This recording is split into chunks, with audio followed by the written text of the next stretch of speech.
The art of living well and the art of dying well are one. He who has peace of mind disturbs neither himself nor another. If the gods listened to the prayers of men, all humankind would quickly perish, since they constantly pray for many evils to befall one another. It is not so much our friends' help that helps us, as the confident knowledge that they will help us. I was not, I was, I am not, I care not. You don't develop courage by being happy in your relationships every day. You develop it by surviving difficult times and challenging adversity.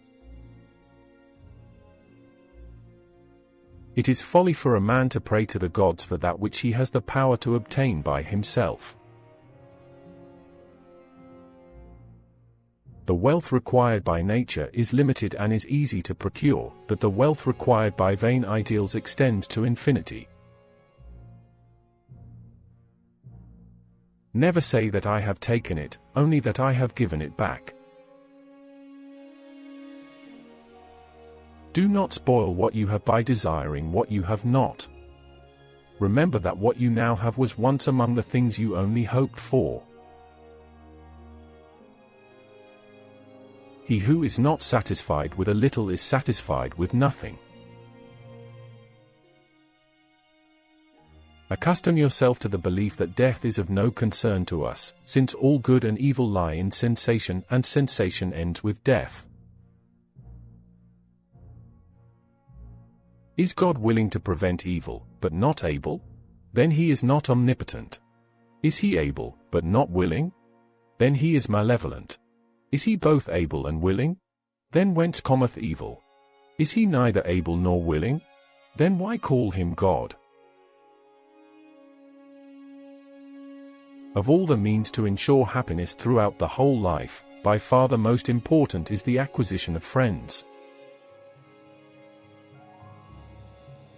Not what we have, but what we enjoy constitutes our abundance. Death does not concern us, because as long as we exist, death is not here. And when it does come, we no longer exist. I have never wished to cater to the crowd, for what I know they do not approve, and what they approve I do not know. I am writing this not to many, but to you. Certainly we are a great enough audience for each other. The true belief that death is nothing to us makes a mortal life happy, not by adding to it an infinite time, but by taking away the desire for immortality. There is no reason why the man who is thoroughly assured that there is nothing to fear in death should find anything to fear in life. We must, therefore, pursue the things that make for happiness, seeing that when happiness is present, we have everything. But when it is absent, we do everything to possess it. He who says either that the time for philosophy has not yet come or that it has passed, is like someone who says that the time for happiness has not yet come or that it has passed.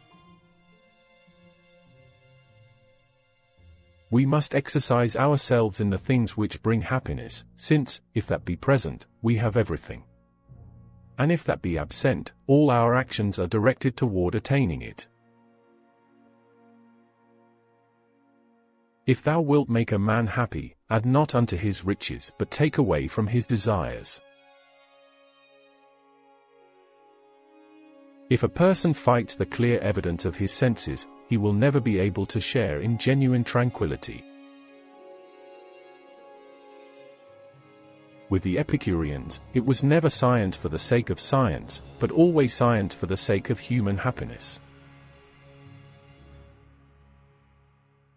How unhappy are the lives of men! How purblind their hearts! The cry of the flesh bids us escape from hunger, thirst, and cold. For he who is free of these and expects to remain so might live in happiness even with Zeus.